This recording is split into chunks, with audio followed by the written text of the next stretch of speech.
Just before 8 a.m., the battleship West Virginia opened upon Red Beach, one of the landing areas. Spotter planes from the ships circled over the beaches and were giving information to the gunners in the water. They passed a minesweeper in trouble, listing and pumping water overboard. The big guns of the Mississippi and the Maryland began booming, and those who watched could see the smoke plumes rising from the land beyond the beaches. They could also see the spots of smoke the Japanese anti-aircraft guns made as they fired at the spotter planes, and the popping and crackling of fire of various calibers that punctuated the booming of the big guns. The Japanese were anything but asleep. By 9 a.m., the flagship's radar was reporting 2 large groups of planes to the north, heading toward the invasion fleet. By then, the bombardment was so heavy it was growing monotonous. The men of the flagship could scarcely discern the sounds of individual guns. The booming was so incessant. Then the landing craft began moving into shore, from afar looking like so many little shingles pushing a bow wave, and leaving a trail of wakes like pencil marks on the ocean as they moved swiftly in. Rockets by the thousands were launched on the beaches before the troops moved in, and to Tarbuck the rumble was like that of an earthquake. Just before 10 a.m. that morning, the men moved into shore. Within 10 minutes, they had penetrated to 100 yards from the beach, but the Japanese were fighting back strongly, with small arms and mortars. On White Beach, 2 landing craft were badly hit, and 1 was sunk, and 3 landing ship tanks came under fire from a 75mm gun on Red Beach, and the Americans began to take casualties. As the troops moved inshore, the Japanese resistance grew stronger, and the unit commanders began to call for fire from the ships on specific points. Japanese planes came over, not in great strength. There was no great strength in the islands at this time, but at about 10 a.m. Captain Tarbuck saw 1 Japanese plane shot down. Now there was a problem. The landing ship tanks were taking a beating because Red Beach was too flat, and they could not approach near enough to shore to discharge their vehicles. They came in close, and soon 3 of them were blazing from accurate Japanese fire. Admiral Barbie had been unable to load pontoon units which would have bridged the shallows, and word had to be sent south to Admiral Wilkinson, whose Yap force had just what was needed. Because of this difficulty, many landing ship tanks were diverted to Tacloban airstrip.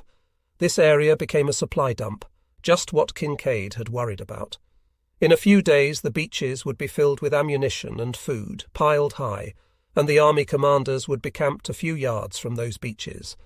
Just 2 cruisers loose in that gulf could have cleaned up an awful lot, Kincaid said later. If they had destroyed the supplies on those beaches almost any time after A-Day, and had killed some of the commanders, Kincaid believed it might have delayed the Philippines' operations indefinitely, which of course was precisely the Japanese objective, although they were moving slowly toward it on this October 20. Japanese resistance, relatively slight, had been hurt by the raids of the Third Fleet on the islands, and there was no question about it. The low level of aerial activity is intriguing. One unit's report is very indicative of the Japanese aerial plight after Halsey's strikes of October. Here is the operations report of the 253rd Attack Unit of the 331st Air Group, which was detailed to stop the Americans at Leyte. In accordance with order, Tenzan attack plane took off Nichols No. 1 at 1:20 p.m., and another Tenzan took off at 2 p.m. for attack on enemy ships in Leyte Gulf. Sighted enemy 4 p.m., 8 battleships, 20 cruisers, 30 destroyers, 30 transports, and immediately went in for attack. Torpedoes released from altitude of 10 meters. 1 large transport definitely sunk. Attack completed. 4:20 p.m. 1 plane landed Cebu Base 5:05 p.m. 2nd plane failed to return. There was a successful attack at about that time. A Japanese plane torpedoed the cruiser Honolulu, and another attacked the Louisville unsuccessfully, a pair of bombs falling in the water alongside. On October 18, the Honolulu had had a busy day. She was Rear Admiral W.L. Ainsworth's flagship, and he was in charge of the 2nd section of Admiral Oldendorf's bombardment group. In the afternoon, she passed safely through the Japanese minefield in the Gulf, her group picking up 2 mines on their paravans and destroying them safely. There were a few problems. The Tennessee, for example, caught a mine in her sweep gear that had Toby destroyed by the Preble. On the next morning, the Honolulu had fired 313 gun salvos to cover the pre-landing operations, and then moved into fire on gun emplacements and trenches under the eye of her spotter planes. All day long she had been in action against the beaches, particularly around the town of Dulag, and her planes reported hits on pillboxes and trucks in the roads and on buildings near the beaches. On the morning of October 20, she was again involved in fire support. Early in the morning she fired on 3 different Japanese planes, not hitting any of them, in addition to her offensive duty. She ate her firing until noon, then began shooting only on call. At 3:59 p.m, the lookouts sighted a single low-flying plane coming in on the ship from over Leyte.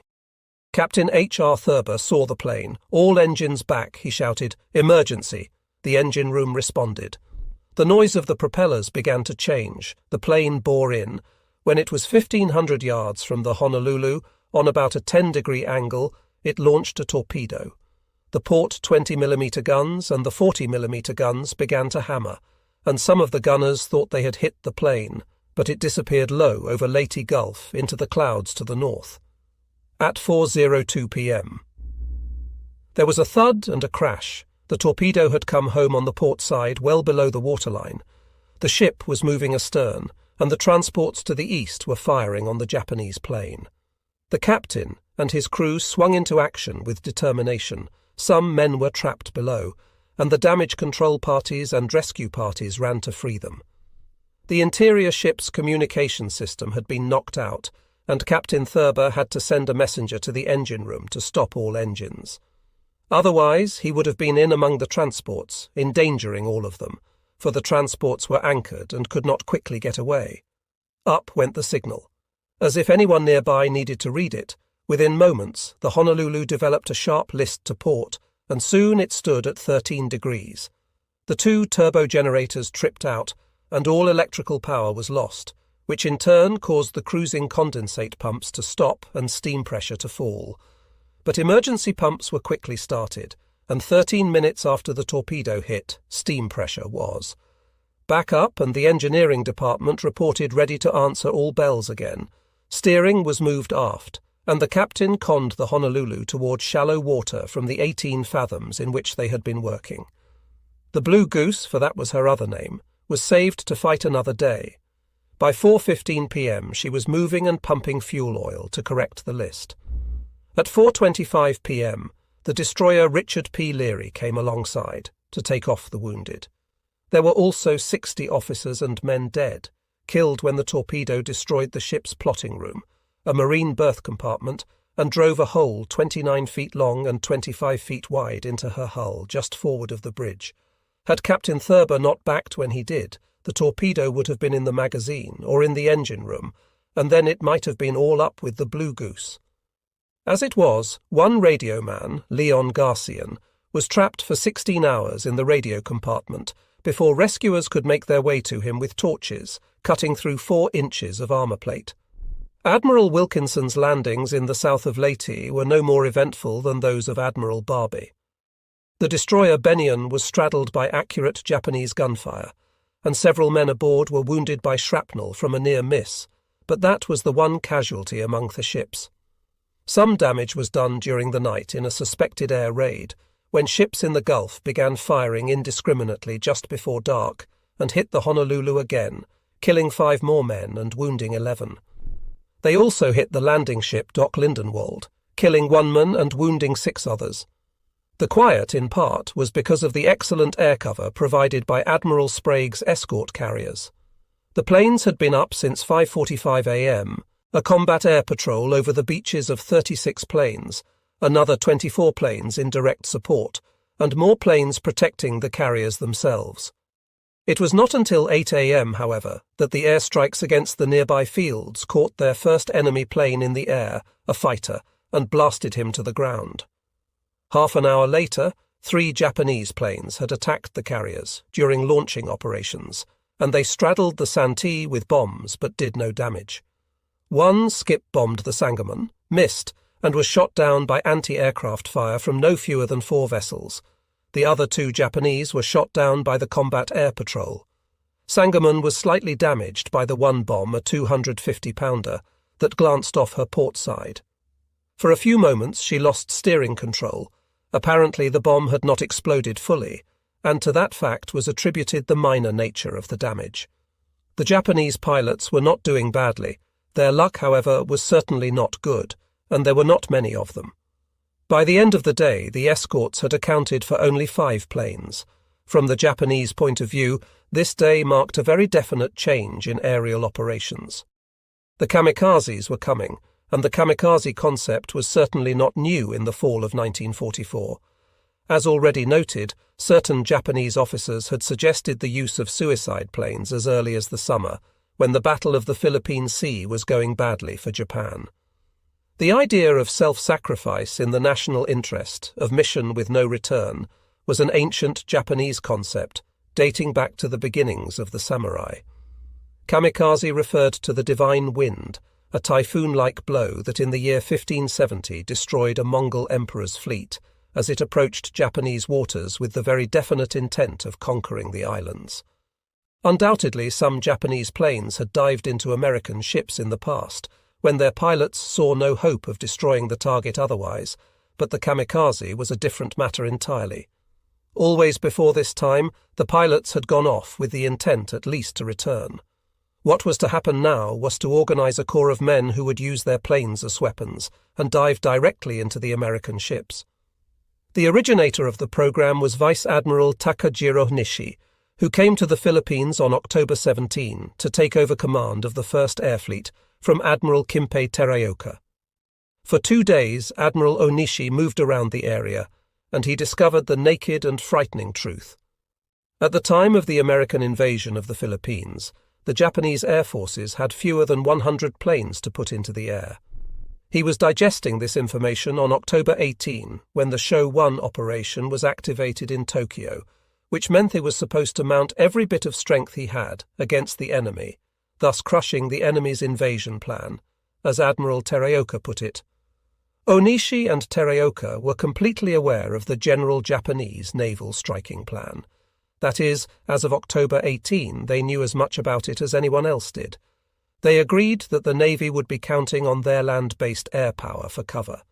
Just so long as the power of the enemy task force remains immense, or in other words, the enemy holds control of the air, it would be most dangerous for our surface ships to go rushing in, Teraoka wrote. So everything possible had to be done to destroy those carriers by October 25, when Shima, Nishimura and Kurita were to close the pincers around the American forces in Leyte Gulf.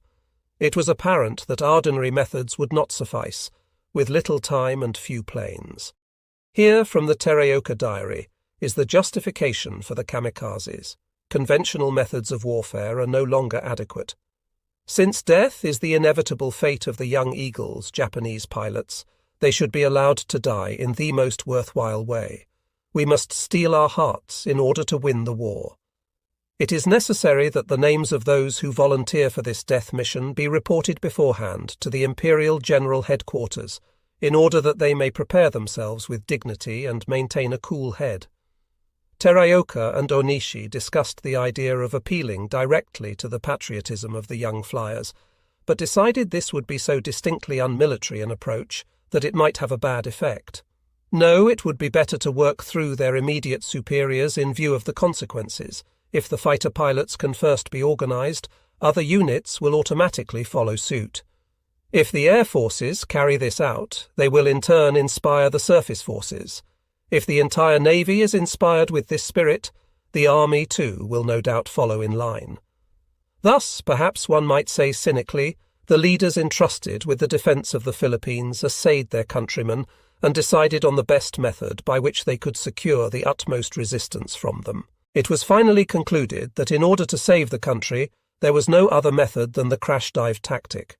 Further, it was agreed that Admiral Onishi, the incoming commander, should assume complete responsibility for the formation of the Special Attack Corps.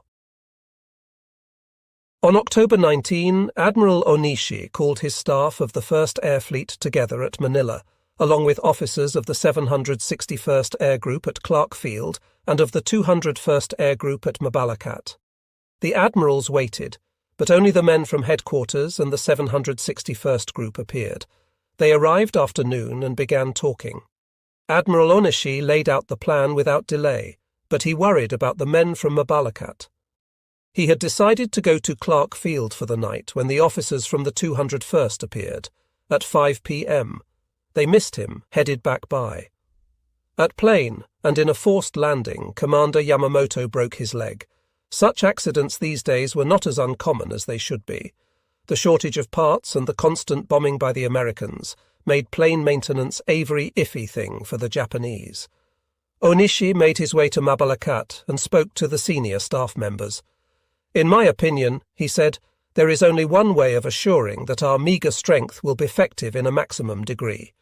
That is to organize suicide attack units composed of Zero fighters armed with 250-kilogram bombs, with each plane to crash dive into an enemy carrier."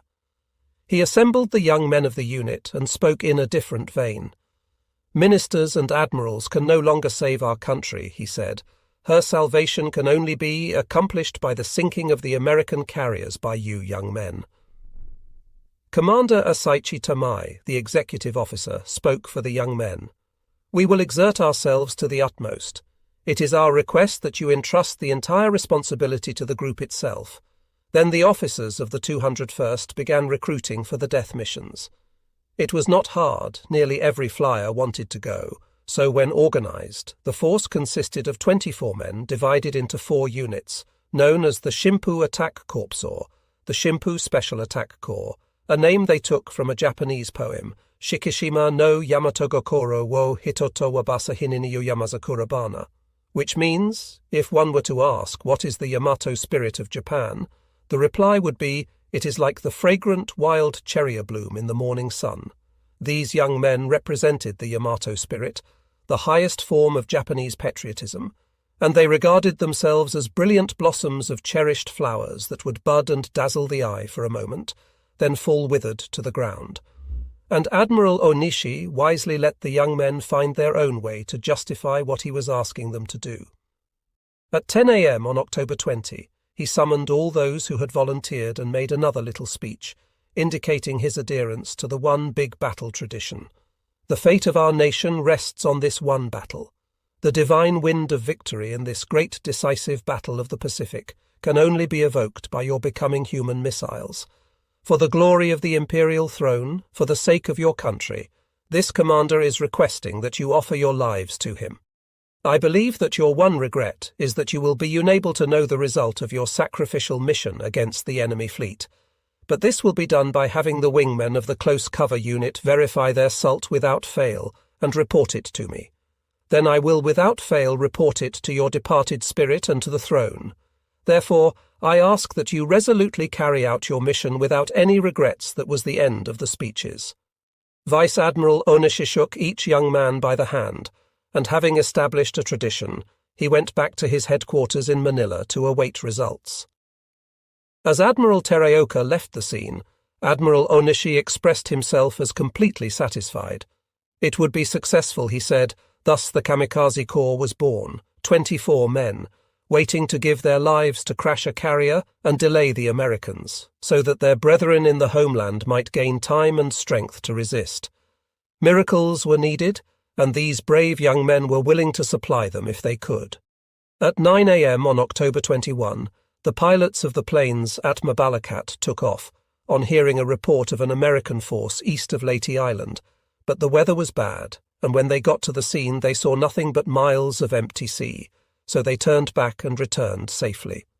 Then at 3 p.m. that same day, in the operations room of the Kamikaze unit stationed at Cebu Island, the telephone rang, and a voice reported an enemy task force built around 6 carriers that was sighted 60 miles east of Suluan Island. The Japanese were ready to launch a suicide mission when a force of American fighters and bombers appeared over the mountains, swooped down on the field, and destroyed all the Japanese planes ready to take off. 3 more planes were hauled from revetments, and a mission was organized to take off at 4:25 p.m., led by Lieutenant Yoshiyasu Kuno. Off the 3 planes flew into the uncertain weather and even more uncertain future they would face over Leyte Gulf.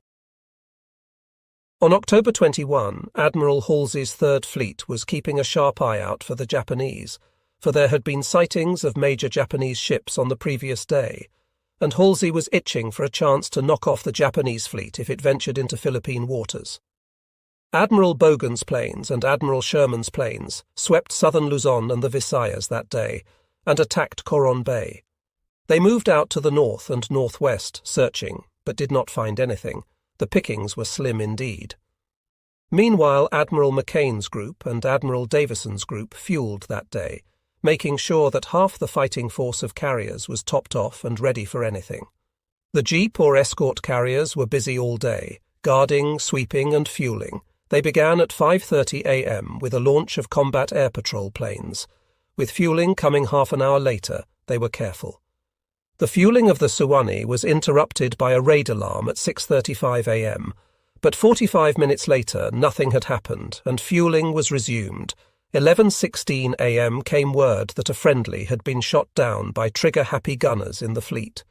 It was a photoplane from the carrier Petroff Bay, and the shooters were aboard an landing ship tank on the beach. Luckily, though the plane was lost, all members of the crew were rescued. It was an easy day for the escort carriers, comparatively speaking. They struck nearby airfields and dumps and equipment and came back and landed, and other planes struck some more. They shot down 4 planes in the air and destroyed 23 on the ground, with another 8 claimed as probables. The photoplane and 1 other were both shot down by friendly fire, and that was the extent of the losses of the escort carriers. The landings were going beautifully. The troops were moving steadily inland from both landing areas. Dulag and Tacloban airfields were captured this day, and Tacloban, which had dock facilities, was also captured, although here the Japanese staged a futile counterattack. The ships were unloading and moving out, and other ships were on their way from Hollandia, bringing supplies and reinforcements of various kinds. But there was another ship casualty that day, and it came shortly after dawn.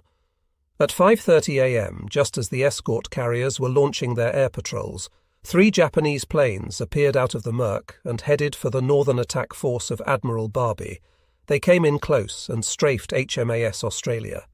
The anti-aircraft guns of the fleet began to rattle and pop, and 1 Japanese plane went down, then another, cartwheeling and splashing into Thesia, oily smoke marking the graves of the pilots. Then the 3rd plane came in, zooming. It smashed into the foremast of the Australia, bounced into her bridge, and killed Captain E.F.V. Deschaneur and 19 seamen. The chief of the Australian forces present, for this was his flagship, was Commodore John A. Collins, and he and 53 others aboard the ship were wounded by the crashing plane. The bridge blazed fiercely, and the sheer legs of the mast broke. She was lying near the Blue Ridge, and in a few minutes Barbie had his doctor aboard the Australian cruiser and was giving all the medical aid possible. But she was out of action, and later that day a little convoy was formed of the Australia, the Honolulu, the American destroyer Richard P. Leary, and the Australian HMS Warramunga, headed for Manus and repairs. The day went on, uneventfully as invasion days would go at sea. The soldiers were fighting fiercely on the land, and by 4 p.m. General Seibert relieved Admiral Barbie of command of the northern troop operations. That Mentha was well ashore, established and confident of maintaining his position. The Japanese had set out to try to stop the Americans on the beaches. They had already failed on a day +1, October 21, to achieve that aim of their one big battle strategy. As for the brave sacrifice of Lieutenant Yoshiyasu Kuno, who took off late in the afternoon from Cebu, intending to crash an American carrier, it came to nothing at all.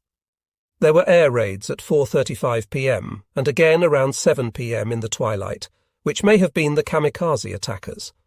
Planes came in 9 miles off the starboard quarter of the Blue Ridge, and the ships laid smoke and began firing with their 5-inch and 40mm guns.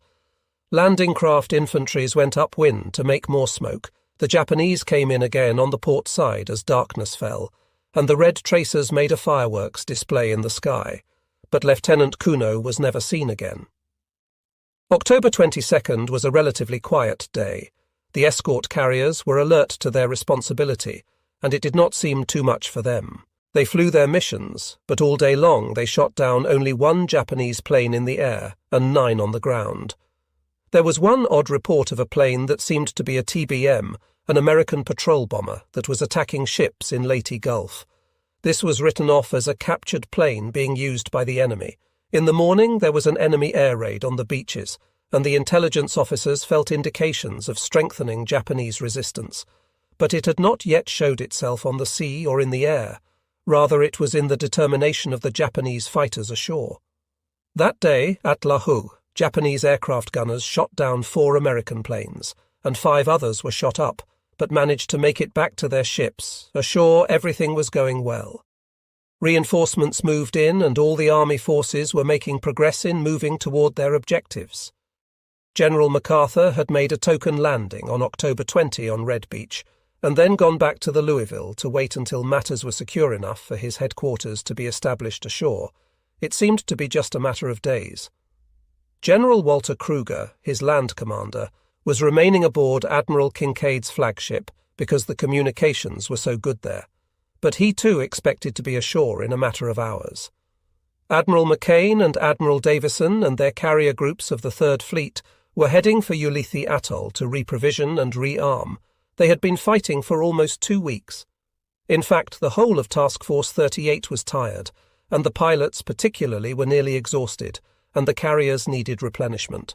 And just about everyone needed a few good nights of rest. McCain's group was tired too, and it had other problems as well. On the big carrier Hornet, for example, Captain A.K. Doyle had taken aboard a new Air Group 11, on October 1, and 9 days later the group was in action, although the weather on the way to Okinawa had been so foul that the group had averaged only 1.5 practice landings per pilot. "It is doubtful," said the captain, "if any new carrier group has ever been thrown so abruptly into such violent operations. Certainly battleships are not given green turret crews 8 days before action." Another problem was the rapid expansion of the Navy air arm. The coming of ever more new carriers to the Pacific was having an effect not unlike that of the Japanese in their heavy losses. It had resulted in what Captain Doyle called the thinning out of experienced personnel to a point where experienced flight leaders are few. The Hornet's Air Group commander had been killed over Formosa, and it hurt badly. There was a problem of pilot training here too.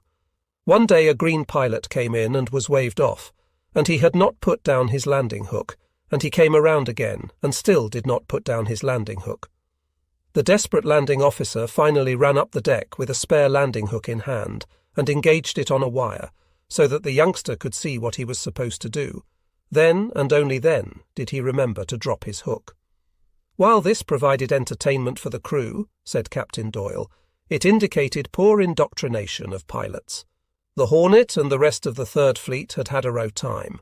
Admiral Halsey was giving all the punishment he could to the Japanese. There had been no respite for the pilots after the Formosa fight and the strikes on central Luzon. On October 20, they had gone right in to hit northern Mindanao and the Dulag area.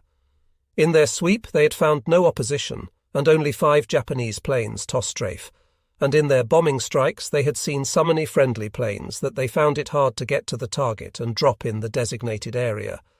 So it had come as a great bit of news to the Hornet that she was to head back to Ulithi.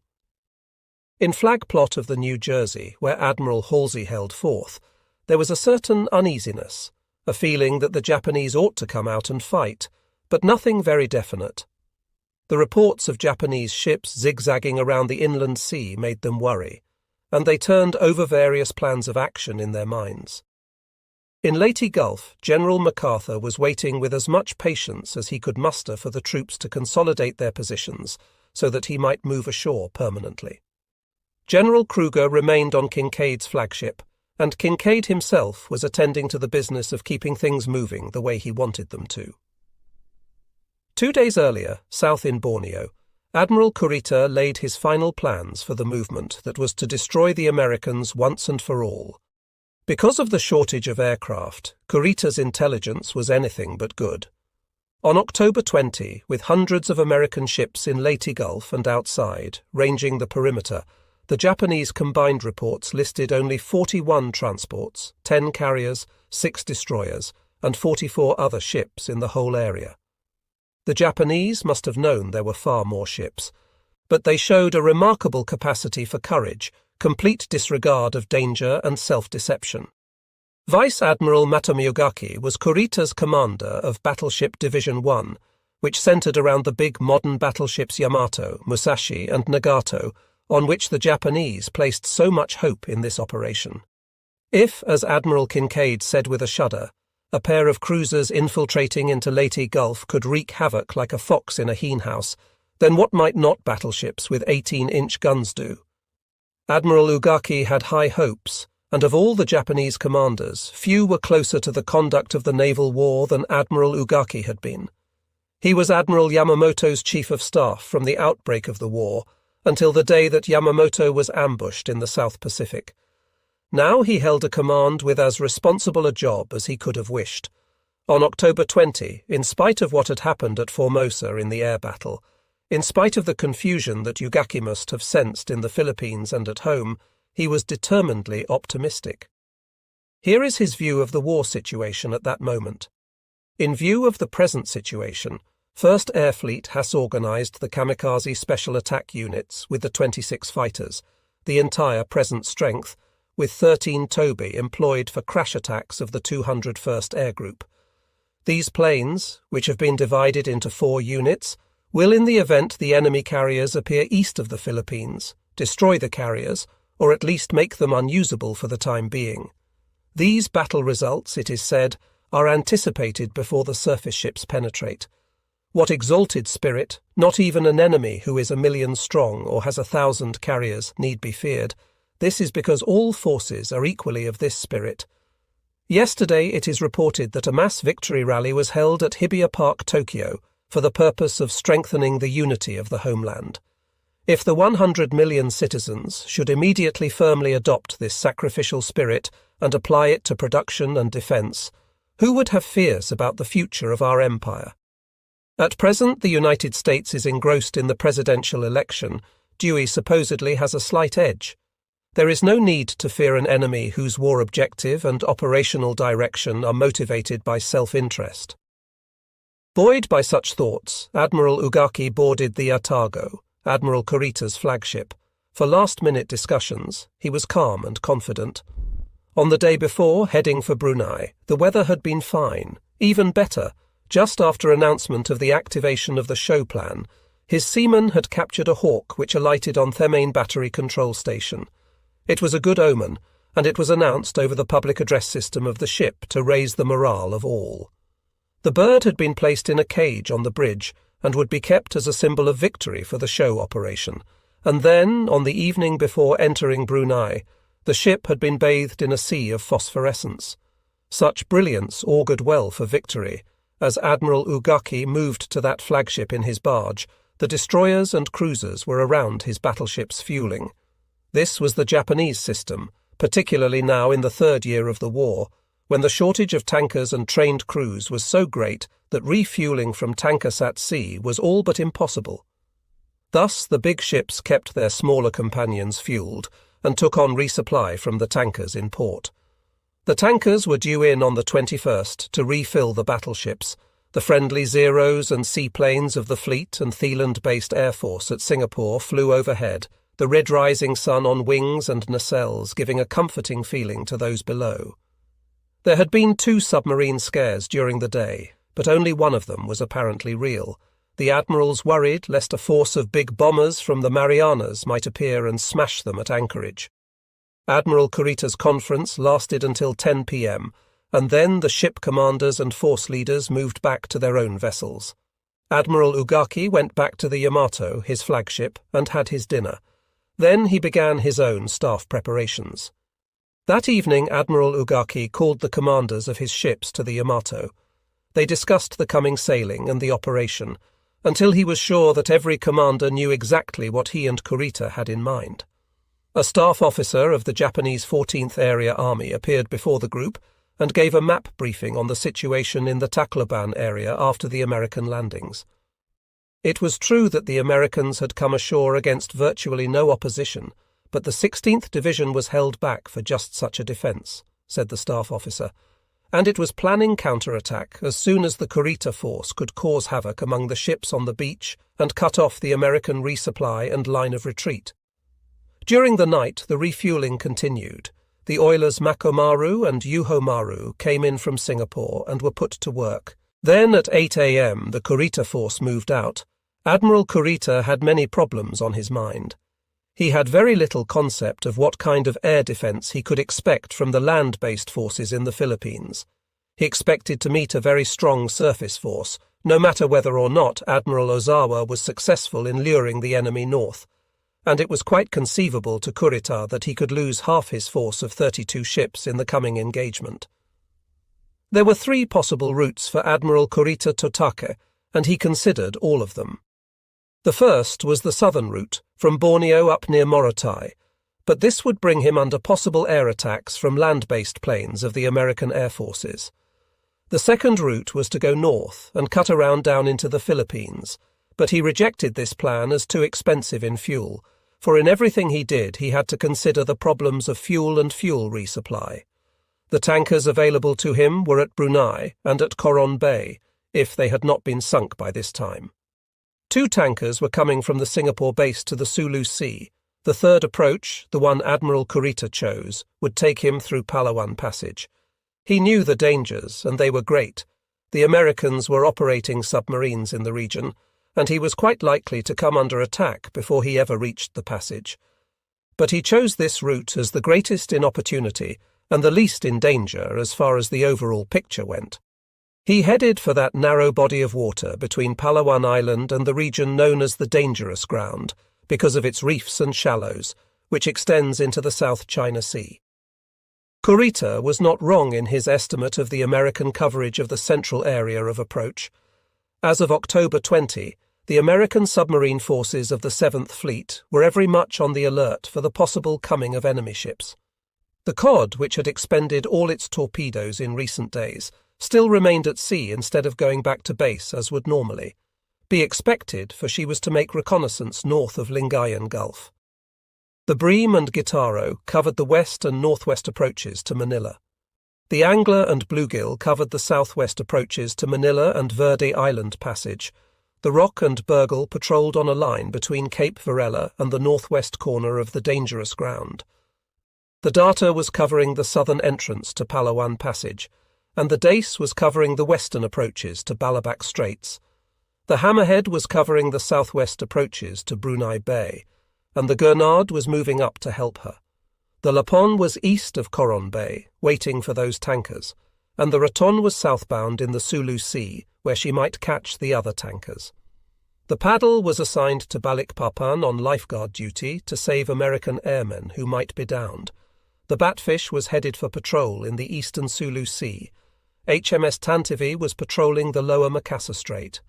HMS Stoic was in the Java Sea, and HMS Storm patrolled east of Celia Strait, while HMS Sirdar was patrolling the southern approaches to Sunda Strait. What Admiral Ugaki and his compeers did not seem to understand was that, if at home in the United States, Mr. Roosevelt and Mr. Dewey were competing for control of the American government, out in the Pacific, thousands of dedicated young men had nothing more important on their minds than the destruction of this Japanese fleet, in fact all Japanese vessels that might come within sight. As for the assistance the Japanese might expect from land-based air, it was not developing as the fleet's Admiral Shard hoped. An example is the conduct of the 5th Attack Unit of the 752nd Air Group. In line with plans for the show operation, this unit was to move to the Philippine Stock and Barrel, and to make the move on October 22nd. But as the planes began arriving, the commanders discovered that the expected arrangements for the landing of combat planes and the arrangements for transports carrying the ground personnel had not been made at all. Indeed, most of the planes got into the Clark Field area about sundown on the 22nd and caused such serious confusion in the air traffic pattern that many of them were diverted to strange fields. Some of the ground crews were then diverted in their transports, and consequently what was supposed to be an orderly move to the front became a confused mess, which had to be sorted out before the unit could begin operating as a unit again. Since the show operation depended for its success on miraculous timing, the operation was already in trouble in the Philippines on October 23. The mess had not been sorted out by midnight of that second day. Nevertheless, not knowing that he could expect very little from his own air forces, although he would probably have moved on inexorably in any case. Admiral Kurita sailed with his force at 8 a.m. on October 22nd from Brunei Bay. It was a cloudy day, and the wind riffled the whitecaps on the waves. No help at all in visual submarine watch, but the big ships had radar and sound gear to track the enemy if he came. They moved out at 18 knots from the broad reaches of the beautiful bay, and they began zigzagging independently within their formations. Admiral Kurita had to make another difficult decision regarding routes. There were 3 possible ones in the Palawan region. One would take them down the west side of Palawan Island and near the dangerous ground to Mindoro Strait. A second would go through the dangerous ground, and a third down the east side of Palawan Island. The most dangerous route as far as possible submarine attack was concerned was the approach via the west side of the island, because the supply ships could not reach the other approaches in time to be of any use to the fleet. On they moved, between 16 and 18 knots, the weather changing, growing better for a time, and then clouding up again. The intelligence they were receiving was still far from accurate, and they had heard that enemy forces had landed on Rapu Island, north of San Bernardino Strait. If that report was true, their plans were torn asunder. The Americans would know as soon as they passed by and give the warning, so there could be no chance of achieving the surprise pincers attack. But before more than fright that the plans would have to be junked could set in, there came the comforting news that the landings had not occurred, that faulty intelligence had been at work again. Admiral Ugaki heaved a sigh of relief. The effect of such erroneous reports at a time like this is not little, he said. Obviously the tension was growing. In the morning, intelligence from Leyte indicated ships in the Gulf, while a later report put the figure a tone 100. The Japanese realized they would face a strong force, and the land fighting indicated it too, for reports came in of fierce fighting around Tacloban and heavy Japanese losses there. But any wavering in the fleet was silenced by a message from the Emperor. Our Army and Navy forces, working in close unity, have intercepted the enemy fleet and inflicted heavy losses on the enemy by engaging him in fierce battle. I hereby express my deep gratitude. The admirals and the lesser officers did not need to delve beneath the surface of this uninformative message. The reason for it was apparent in the second half.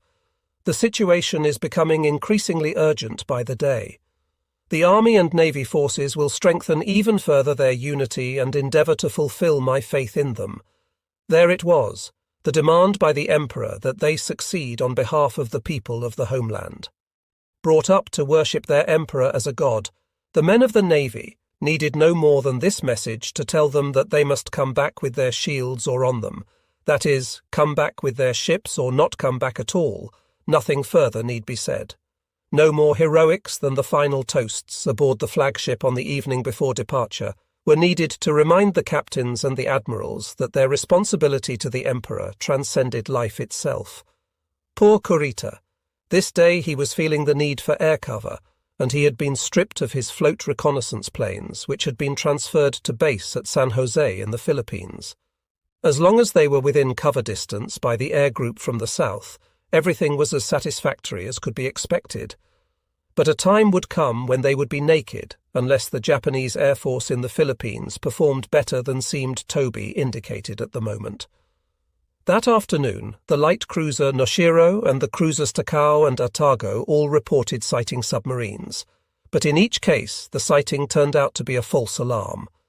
The nervous seamen of the Yamato and Musashi also reported sighting mines, which were equally non-existent, but the sightings were enough to make anyone nervous, so Admiral Ugaki put in an order for aerial reconnaissance for the next day.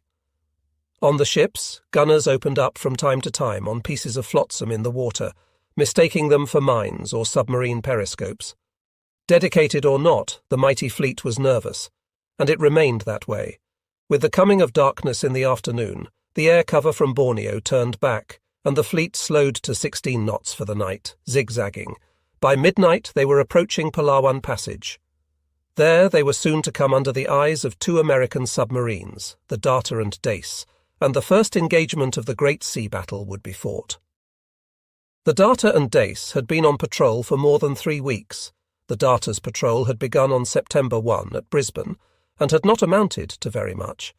They had been assigned to scout north of Celebes Island during the Palau and Morotai landings and had been unlucky, finding nothing to scout for. At the end of September, they had moved into Mios Wendy for refuelling and summer minnow repairs that could be handled by the submarine tender Orion. Anchored there. They sailed from this port in Biak on October 1, along with the Dace, bound for their respective patrol areas for the forthcoming invasion of the Philippines. At this point in the war, the only method by which American submarines could be assured of relative safety was through the establishment of safety lanes marked out in longitude and latitude on the charts used by ships and planes and submarines. The submarines were very careful when operating around American bases or within range of land-based air to stay in the safety lanes. But it did not always help them much, because the planes and ships had eager crews, looking for Japanese, and perhaps their navigation was not always all it should have been. In any case, the Darter on October 3 was in the safety lane and ran afoul of a hunter-killer group of planes and destroyer escorts. They gave all the proper signals, but had great difficulty convincing the Americans they were friendly. That same day, another submarine in the lane, Seawolf, disappeared. But the Darter stayed on the surface, put on all the speed she could manage, and with a sigh of relief, Commander David H. McClintock, her captain, slid away from friendly ships that day. A few days later, the Darter was in its patrol area, extending about 100 miles west of the southern half of Palawan Island and to the northwest coast of Borneo as far as Brunei Bay. In other words, the Darter had been placed by Admiral Christie, commander of 7th Fleet submarines, in a position where, with a little luck, McClintock might find the big Japanese fleet that was coming to fight the battle. On October 10, McClintock was joined by the submarine Daisy under Commander B. D. Claggett to form a two-ship wolf pack. For a week they cruised. One convoy escaped them in shallow water for a time, but they managed to sink 2 ships and damage 2 Darter and Dace together, inside the Borneo Barrier Reef. On October 14 came orders to cover Balabac Strait and Palawan Passage, and they did so until the night of October 18, when word came about a convoy southbound, about halfway up the west coast of Palawan Island. The Darter raced north to join the Dace. The 2 captains sighted one another on the morning of October 19 and moved close enough to hold a megaphone conference.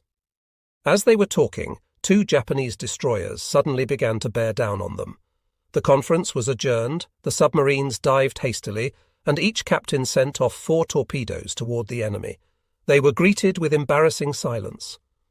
The Japanese destroyers each dropped a handful of depth charges and then headed off, apparently with more important matters on their minds.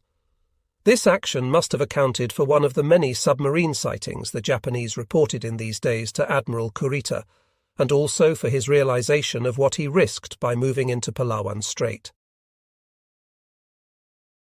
October 20 was a quiet day for the Darter and Dace, except for the news of the invasion of the Philippines, which they picked up from a news broadcast. They headed then for Balabac Strait. That was the shortest distance from Singapore, en route to Leyte. They did not know that Kurita had moved to Brunei Bay at midnight on October 21. The submarines were in contact with 2 heavy ships and 1 escort northwest of Balabac Strait. The Darter began moving in, but the ships went through the dangerous ground at 22nd knots, and they got by before the submarine could get into firing position. McClintock tried to guide the Dace into position, but there was no luck. The Japanese made a mighty turn to the west, and at dawn all they could see were masts Tuan northwest, while radar gave a range of more than 20 miles. On the 22nd, as the Japanese moved toward Palawan Passage, the Darter and the Dace navigated the dangerous ground carefully, toward Balabac Strait again, and around midnight came close enough so that the captains could have another megaphone talk.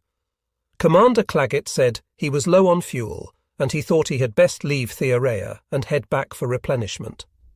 At that moment the Darter and Dace were 50 yards apart, moving slowly at 5 knots on batteries.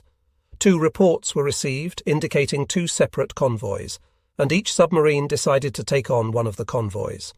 The captains were about ready to part company when from the Darter's conning tower came the report: radar contact, 130 degrees T, 30,000 yards, contact doubtful, probably rain.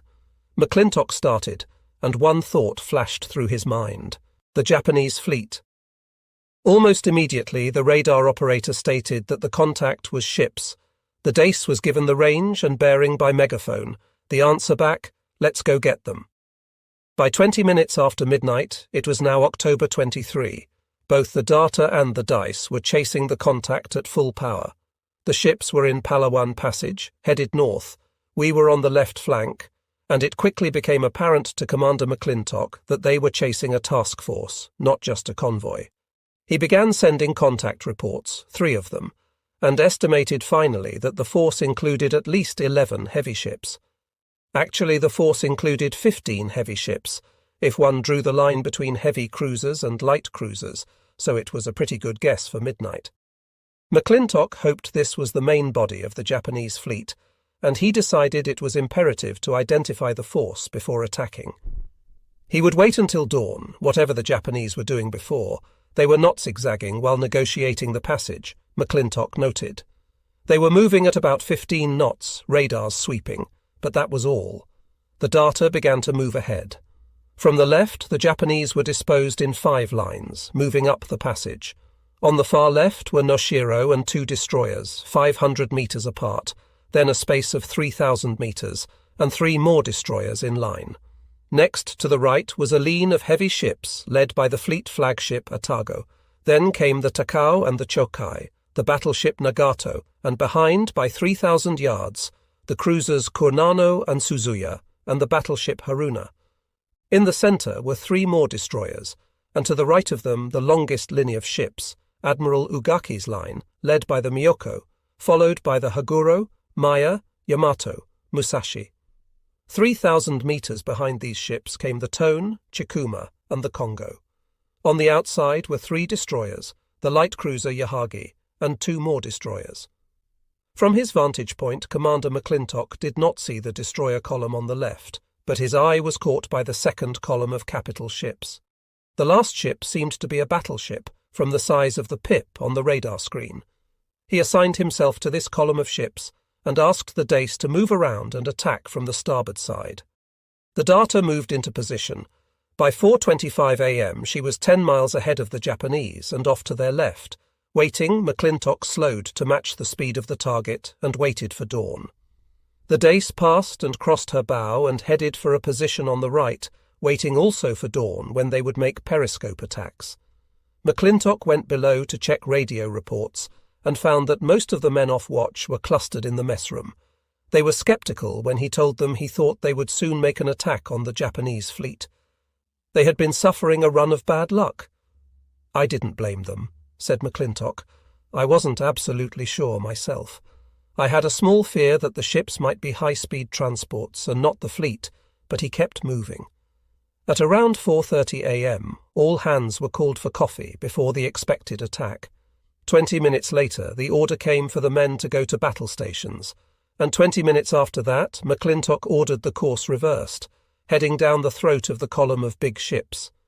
From the east, the light was beginning to come up on the sea, and he could see through the periscope that there was not a cloud in the sky. He submerged to 300 feet to check depth and density, and returned to periscope depth. Now the first look showed one long grey shape. It was the whole column seen boson. What was it? Cruisers or battleships? He swung around to the southeast, where the light was better. He could see battleships, cruisers, and destroyers. The sound gear was silent, and apparently the Japanese were not even in echo range for submarines. As McClintock swung the periscope, his executive officer, Ernie Schwab, kept asking questions. McClintock would swing the periscope and mutter, "What's there?" asked Schwab. "Battleships, another swing. What's there? Cruisers, still another swing." And then another mutter, "What's there? Battleships." It was the Japanese fleet. No doubt about it now. The grey ships kept getting larger. We were a little to the east of the column's track. We would pass on almost parallel courses. At 5:25 a.m., the first ships in column could be identified as heavy cruisers, with huge bow waves. There were sighs of disappointment throughout the conning tower that the targets were not all battleships, a beautiful sight anyway, They were in close column. We could imagine the Japanese general quarters, watertight doors closed, the officers in white service pacing the bridge. I hoped the lead ship would be the flagship. It was. At 5:27 a.m., the range to the leading cruiser was under 3,000 yards. All tubes were ready. The Japanese ships then zigged. It could not have been a better timed maneuver for the data. It gave a perfect torpedo range of just under 1,000 yards, and the profiles of what were obviously Otago-class cruisers could be seen perfectly. Commander McClintock prepared to shoot on the new target course. He had the periscope up for what seemed like several minutes, and the leading cruiser looked huge. She had a bone in her teeth, and the forward slant of her bridge accentuated her speed. Otago class. It had been his favourite target on the attack teacher in practice. How many times in the past had he estimated the angle on the bow of her flat bridge, using models? Now it was real. The angle on her bow grew. 55, 60, 65. Range was under 1,000. Shooting bearing, he shouted. Mark, he shouted again. Fire 1. He fired again, and 4 more times, and watched through the periscope. From the bridge of the cruiser came signals from a searchlight pointed east.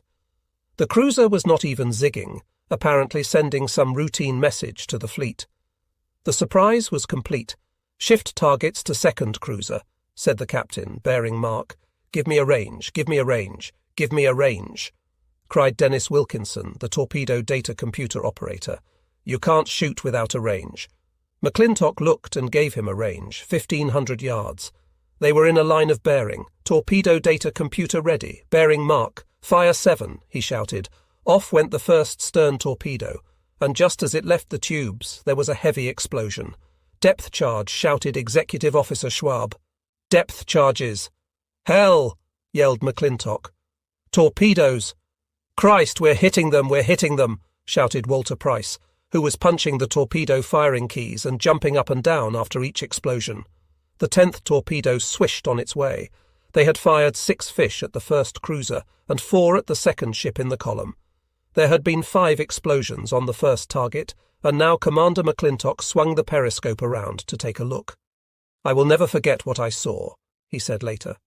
She was belching flame from the base of her forward turret to the stern.